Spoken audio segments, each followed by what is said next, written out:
Hi,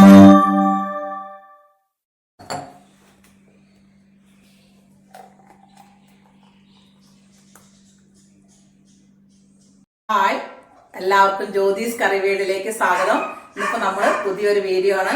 ഒരു shake ഉണ്ടാക്കുന്നതാണ്. Kannur cocktail എന്നാണ് ആ ഷെയ്ക്കിന്റെ പേര്. കണ്ണൂരുകാർക്കൊക്കെ അറിയുന്ന ഒരു ഡ്രിങ്ക് ആയിരിക്കും. ഇവിടെ ഉള്ളവരൊക്കെ കണ്ണൂരിൽ പോയിട്ടുണ്ടോ, അത് കുടിച്ചിട്ടുണ്ടോ എന്നൊന്നും എനിക്കറിയില്ല. പക്ഷെ അതെങ്ങനെയാണ് ഉണ്ടാക്കണമെന്ന് നമുക്ക് നോക്കാം.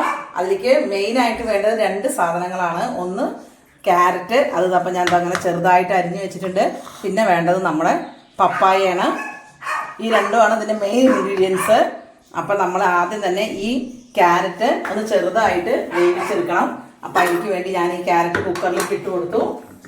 ഇനി കുറച്ച് വെള്ളം ഒഴിച്ചു കൊടുക്കുക. ഈ കുക്കർ നടത്തിയിട്ട് 2 വിസിൽ വരട്ടെ. അതിന് ശേഷം പിന്നെ എങ്ങനെയാണ് ഷെയ്ക്ക് അടിക്കണമെന്ന് കാണിച്ചു തരാം കേട്ടോ. 2 വിസിലിൽ ഈ ക്യാരറ്റ് ഒന്ന് വേവിക്കാൻ വയ്ക്കാം. അപ്പോൾ നമ്മൾ ആ ക്യാരറ്റ് ഇതാ വേവിച്ചെടുത്തു. ഇപ്പം ഇത്രയും ഐറ്റംസാണ് നമ്മളിതിലേക്ക് വേണ്ടത്. അതായത് നമ്മുടെ കണ്ണൂർ കോക്ടെയിലേക്ക് വേണ്ടത് ഇത്രയൊക്കെയാണ്. അപ്പോൾ ആദ്യം നമുക്ക് ഒരു ജ്യൂസർ എടുക്കുക. എന്നിട്ട് ഈ ക്യാരറ്റ് വേവിച്ച് വെച്ച ക്യാരറ്റ് ഇതിലേക്ക് ഇട്ട് കൊടുക്കുക. പിന്നെ അതിൻ്റെ കൂടെ പപ്പായ ഇടുക. പിന്നെ ഞാൻ നമ്മുടെ കുറച്ച് കാഷ്യൂ വെള്ളത്തിൽ കുറച്ച് നേരം ഇട്ട് വെച്ചിട്ടുണ്ടായിരുന്നു, കുതിർത്തിയിട്ട്. അത് ഇതിലേക്ക് ഇട്ട് കൊടുക്കുക. ഇതൊക്കെ ഓപ്ഷനിലാണ്, നിങ്ങൾക്ക് ഇഷ്ടമുണ്ടെങ്കിൽ ഇടാം, ഇല്ലെങ്കിൽ വേണ്ട. പക്ഷേ മെയിനായിട്ട് നമ്മുടെ പപ്പായയും ക്യാരറ്റും വേണം. പിന്നെ ആവശ്യത്തിനുള്ള മധുരം ഇട്ട് കൊടുക്കുക.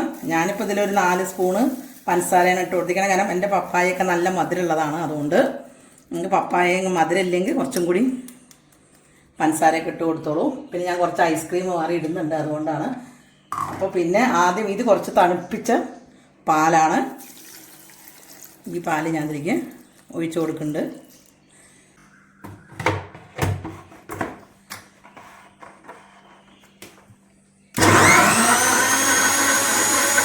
അപ്പം നമ്മളത് അടിച്ചെടുത്തു.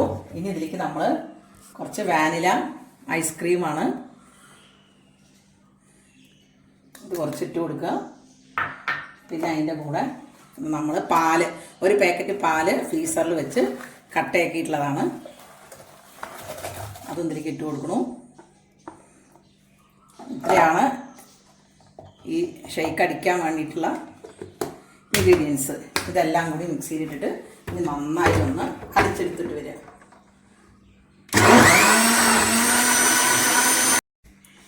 അപ്പോൾ നമ്മുടെ കണ്ണൂർ കോക്ടെയിൽ റെഡിയായി. ഇതാ തുറന്നു നോക്കും. ഇതാണ് കണ്ണൂർ കോക്ടെയിൽ. നമ്മൾ കണ്ണൂർ പോയാൽ ഒരു പ്രാവശ്യമെങ്കിലും കഴിക്കേണ്ട ഒരു ഷെയ്ക്കാണിതെന്നാണ് പറയണത് കേട്ടോ. നമ്മളിത് കണ്ണൂർ കോക്ടെയിൽ ബാക്കിയുള്ള പണികളും കൂടി ഇതിൻ്റെ ചെയ്തുകൊണ്ടിരിക്കുകയാണ്. ഇപ്പോൾ നമ്മൾ കുടിക്കാൻ പോവുകയാണെങ്കിൽ ആദ്യം നമ്മളിതിൽ കുറച്ച് പീനട്ട് ഇട്ട് കൊടുക്കണു. അതിന് ശേഷം ഇങ്ങനെ ഒരു ഗ്ലാസ്സിലേക്ക് കണ്ട ആ കളറ് ഒഴിച്ചു കൊടുക്കുക. പിന്നെ അതിൽ കുറച്ച് കടിക്കാൻ വേണ്ടി നമ്മൾ അതിൻ്റെ ഉള്ളിൽ കുറച്ച് മാതളങ്ങ ഇട്ട് കൊടുക്കണം അതിൻ്റെ ഉള്ളിലേക്ക്. പിന്നെ കുറച്ച് കോൺഫ്ലെക്സ് ഇട്ട് കൊടുത്തു. ഇതാ ഇതിനുള്ളിലേക്ക് നമ്മൾ ഒന്നിച്ചങ്ങനെ ആക്കി. പിന്നെ നമ്മളത് കഴിക്കുമ്പോൾ അതൊക്കെ ഒന്ന് കടിക്കാൻ കിട്ടും നമുക്ക്. ഇനി നമ്മൾ ഒന്നും കൂടി ഇതിനെ ഡെക്കറേറ്റ് ചെയ്യാൻ പോവുകയാണ്. അതിന് വേണ്ടിയിട്ട് കുറച്ചും കൂടി മാതളങ്ങ അതിൻ്റെ മുകളിൽ കൂടെ അങ്ങനെ 2 കഷ്ണം മാതളങ്ങ അങ്ങനെ ഇട്ട് കൊടുക്കണു. പിന്നെ കുറച്ച് കാഷ്നട്ടാണിത്. ഇതൊക്കെ ഒരു ഡെക്കറേഷനാണ് കേട്ടോ. ഇതൊക്കെ ഇങ്ങനെ കുടിക്കുമ്പോൾ ഇങ്ങനെ കടിക്കുമ്പോൾ നല്ല രസമുണ്ടാവും, ടേസ്റ്റ് ഉണ്ടാവും. പിന്നെ മുകളിലേക്ക് കുറച്ച് കോൺഫ്ലെക്സും കൂടി ഇട്ട് കൊടുക്കുക. അപ്പോൾ നമ്മുടെ സ്വാദിഷ്ടമായ കണ്ണൂർ കോക്ടെയിൽ ഇവിടെ റെഡി ആയിട്ടുണ്ട്. ഇനി കുടിക്കേ വേണ്ടൂ.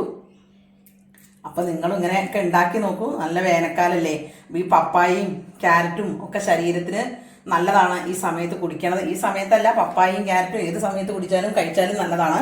അപ്പോൾ ഇങ്ങനെ ഒരു നമുക്ക് വെറുതെ കഴിക്കാനൊന്നും ഇഷ്ടമല്ലെങ്കിൽ ഇങ്ങനെ ഷെയ്ക്കൊക്കെ ഉണ്ടാക്കി കുടിച്ച് നോക്കൂ. അപ്പോൾ കണ്ണൂർ കോക്ടെയിൽ ഉണ്ടാക്കി കുടിച്ച് നിങ്ങളുടെ അഭിപ്രായങ്ങളൊക്കെ ജ്യോതിസ് കറി വേൾഡിൻ്റെ അടിയിൽ വന്ന് പറയണം. വീണ്ടും പറയണു, സബ്സ്ക്രൈബ് ചെയ്യാത്തവരുണ്ടെങ്കിൽ എൻ്റെ ചാനൽ ഒന്ന് സബ്സ്ക്രൈബ് ചെയ്ത് എന്നെ പ്രോത്സാഹിപ്പിക്കണം. ഇഷ്ടപ്പെട്ടാൽ ഷെയർ ചെയ്യണം. അപ്പോൾ അടുത്ത വീഡിയോ ആയിട്ട് കാണുന്നവരേക്കും ബായ്.